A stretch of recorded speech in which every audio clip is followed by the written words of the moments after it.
नमस्कार, आपण पाहत आहात नवमहाराष्ट्र. संपादक अरुण आंधळे पाटील. एक आठवण, हा चॅनल सबस्क्राइब करा, लाईक करा, कॉमेंट करा आणि मित्रांना शेअर करा.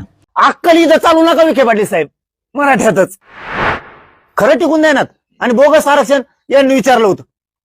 विखे म्हणतात की काय काय म्हणे विखे म्हणाले की कागदपत्र जर त्याच्यामध्ये जर बोगस असतील तर त्यांच्यावर कारवाई ही होणारच नाही. एक तर काही माहित नाही त्यांना याच्यातलं, बोगस कशाला म्हणतात काहीच कळत नाही. आरक्षणातलं काहीच मिळेल नाही.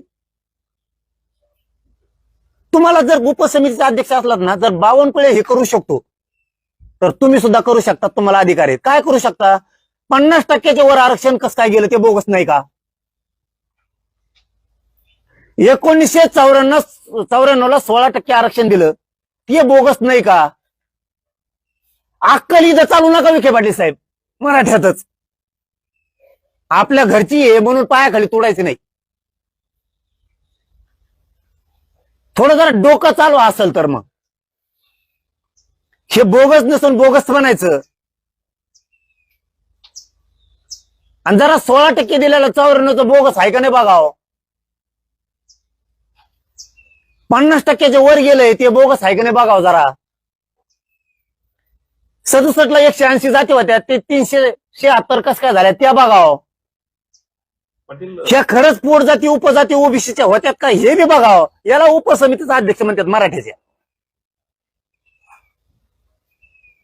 मराठी आपले म्हणून त्यांचंच वाटोळ करायचं हे बंद झालं आता. ते तुमच्या चालत्या मंत्र्याच्या पहिल्यांदा होत्या मराठ्याच्या मंत्र्याच्या, आता नाही. आता मराठा स्वतः मालक झालाय.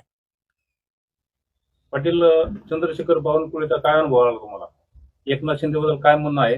प्रसाद लाड बद्दल काय म्हणणं आहे? तुम्हाला आता प्रसाद लाड काय करील? करतोय मरमर. हे जर असं वाटोळच करायचं ठरवलं, 3दा 4दा सांगितलं आम्ही विखे पाटलाला आणि प्रसाद लाडला आणि आमच्या त्या उदय सामंत साहेबाला, तरी होत नाहीत. मग यांचं डाव नाही तर कोणाचे येते? फडणवीसांचे नाही तर कोणाचे? यांना बावनकुळे ऐकत नाही. आणि एकट्या बावनकुळेमुळे मी राज्यात किती धुमाकूळ घालीन त्यांच्या पाडाला. आणि राज्यातलं आंदोलन मराठ्यात सुरू झालं बंद होत असतं यांना. मग फडणवीस साहेब डोक्यातली हवा काढा बरं. आंदोलन जर सुरू झालं ना, पुन्हा राज्यात फिरायची बंदी होऊन जाईल. बोगस शोधा आता, त्यांचं बी बोगस शोधा आता. मागणी वाढली. उदय सामंत म्हणतात की तुमच्या शंका दूर करू म्हणून ते बोलणं झालं की उदय सामंत यांच्यासोबत कवा म्हणले? काय करता म्हणून शंका आहे काही? तुम्हाला जीव लावतो त्याचा अर्थ आमचा जीव घ्यायला लागले काय तुम्ही? तुमचे नेते पक्षाचे मंत्री बैठका घेतात, तुमचे पदाधिकारी आमच्या विरोधात बैठकात घेतात. आमच्या विरोधात, मराठ्यांच्या विरोधात भाषण करून कोयत्याने मारून टाकून मानणारे तुम्ही उपनेते करता. हा, इतकं येड्यात काढणार का तुम्ही आम्हाला? इतके येड्यात काढणार का? ज्यांना उपनेते करतात ना, एक मत पडू शकत नाही म्हणतो आम्ही तुम्हाला.